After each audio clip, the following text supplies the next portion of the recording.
Welcome! If you want to change screen recorder quality into a HUAWEI Nova 9, first of all, go into X Recorder application, this one.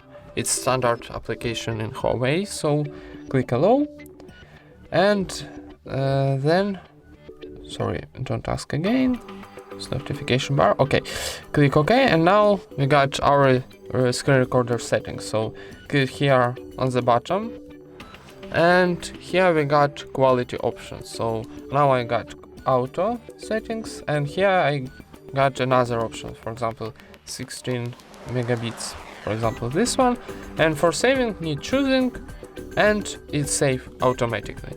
And that's it. Thank you for watching, leave thumbs ups and subscribe to our channel.